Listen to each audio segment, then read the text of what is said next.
எவர் green புதையல்கள், அந்த காலத்து பொக்கிஷங்கள் இந்த காலத்து பொலிவுடன் தினமும் மதியம் 12 மணி முதல் 3 மணி வரை காண தவறாதீர்கள் உங்கள் தந்திவன் தொலைக்காட்சியில்.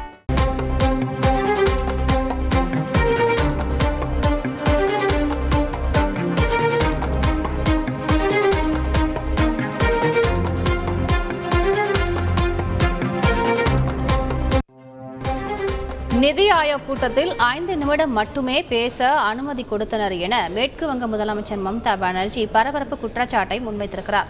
கூடுதல் விவரங்களை செய்தியாளர் ரமேஷிடம் கேட்கலாம். ரமேஷ், கூடுதல் விவரங்கள். பிரதமர் மோடி தலைமையில் குடியரசுத் தலைவர் மாளிகையில் 9வது நிதி ஆயோக் நிர்வாக குழு கூட்டம் நடைபெற்று வருகின்றது. இதில் பல்வேறு மாநில முதல்வர்கள் பங்கேற்றுள்ளனர். எதிர்க்கட்சிகள் ஆளும் மாநிலங்களைச் சேர்ந்த முதல்வர்கள் இந்த கூட்டத்தை புறக்கணித்திருந்தாலும் எதிர்க்கட்சிகளில் இருந்து மேற்குவங்க முதல்வர் மம்தா பானர்ஜி மற்றும் ஜார்க்கண்ட் முதல்வர் ஹேமந்த் சோரன் ஆகியோர் பங்கேற்றிருக்கின்றனர். இந்த நிலையில் இந்த கூட்டத்திலிருந்து மேற்குவங்க முதல்வர் மம்தா பானர்ஜி வெளிநடப்பு செய்திருக்கின்றார். பாஜக ஆளும் மாநில முதல்வர்கள் மற்றும் மற்ற மாநில முதல்வர்கள் அதிக நேரம் பேசுவதற்கு வாய்ப்பளிக்கப்பட்ட போது தமக்கு மட்டும் 5 நிமிடங்கள் மட்டுமே பேச அனுமதிக்கப்பட்டதாக அவர் குற்றம் சாட்டியிருக்கிறார். மற்றவர்கள் எல்லாம் 10 முதல் 20 நிமிடங்கள் வரை பேசுவதற்கு அனுமதிக்கப்பட்டது. ஆனால் எனக்கு 5 நிமிடம் மட்டுமே ஒதுக்கப்பட்டது. அதன் பிறகு என்னுடைய மைக் அணைக்கப்பட்டது என்று அவர் குற்றம் சாட்டியிருக்கிறார். நீங்கள் மத்திய அரசு மற்ற மாநிலங்களை பாரபட்சமாக நடத்துகிறீர்கள் என்று தான் குறிப்பிட்டதாகவும் எதிர்க்கட்சிகளில் இருந்து தான் ஒருவர் மட்டுமே பங்கேற்றுள்ள நிலையில் தமக்கு கூடுதலான நேரத்தை அவர்கள் ஒதுக்கி இருக்க வேண்டும் என மம்தா பானர்ஜி குறிப்பிட்டிருக்கிறார். எனவே தான் பேசுகின்ற போது தன்னை தடுத்து நிறுத்தியதன் மூலம் மேற்கு வங்க மக்களை மட்டுமின்றி பல்வேறு மாநிலங்களையும் மத்திய அரசு அவமதித்திருப்பதாக மம்தா பானர்ஜி குற்றச்சாட்டை முன்வைத்திருக்கிறார்.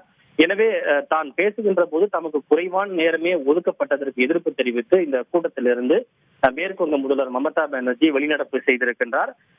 ஏற்கனவே ஒரு 10 ஆண்டுகளுக்கு முன்பு அப்போதைய காங்கிரஸ் தலைமையிலான ஆட்சியில்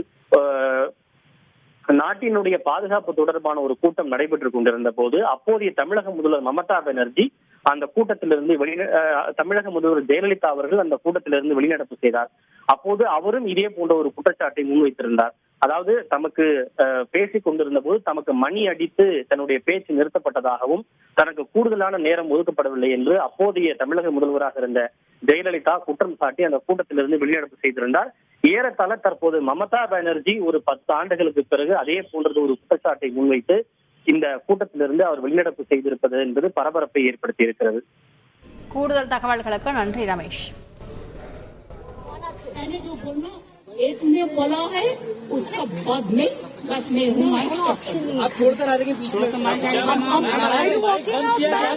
दीदी आप देखिए वॉकआउट बोलने चाहते थे दादा मेरे को बोलने के लिए 5 मिनट टेक केयर मैंने जो बोलना इसने बोला है उसका बाद में बस मैं उसको भाई कैमरा नीचे करना प्लानिंग कमीशन को वापस ले आई मैं अपने काम बोला देखिए मेरा स्टेट के लिए भी आपके कहना है कि अब 3 साल से हमारा 100 दिन का काम बंद करके रखा बंद करके रखा बंद करके रखा अब लोड बंद करके रखा. ऐसे कोई गवर्नमेंट नहीं चलता है. आपको डिस्क्रिमिनेट नहीं करना चाहिए. If you discriminate between your party and other party, then how the country will run? When you are in power, you have to take care for us all. boys and girls. मैंने जो बोलना इसने बोला है उसका बाद में बस मैं हूँ माइक आप छोड़कर आ रहे हैं बीच में दीदी आप देखिए वॉकआउट बोलने चाहते थे दादा मेरे को बोलने के लिए 5 मिनट में स्टॉप कर दिया. जब हमारा से बहुत आगे जो बोला है 5 जन उन लोगों ने पोजीशन से मैं एक ही लाया लेकिन टॉपिक आई विल अरे दीदी उसको भाई कैमरा नीचे करना प्लानिंग कमीशन को वापस ले आई मैं अपने काम बोला देखिए मेरे स्टेट के लिए भी आपके कहना है कि अब 3 साल से हमारा 100 दिन का काम बंद करके रखा बंद करके रखा. நிதி ஆயோக் கூட்டத்தில் 5 நிமிடம் மட்டுமே தனக்கு பேச அனுமதி வழங்கப்பட்டதாக மேற்கு வங்க முதலமைச்சர் மம்தா பானர்ஜி பரபரப்பு குற்றச்சாட்டை முன்வைத்திருக்கிறார். கூடுதல் தகவல்களை செய்தியாளர் ரமேஷ் வழங்க கேட்டோம். எவர்கிரீன் புதையல்கள், அந்த காலத்து பொக்கிஷங்கள், இந்த காலத்து பொலிவுடன் தினமும் மதியம் 12 மணி முதல் 3 மணி வரை காண தவறாதீர்கள். உங்கள் தந்தி ஒன் தொலைக்காட்சியில்.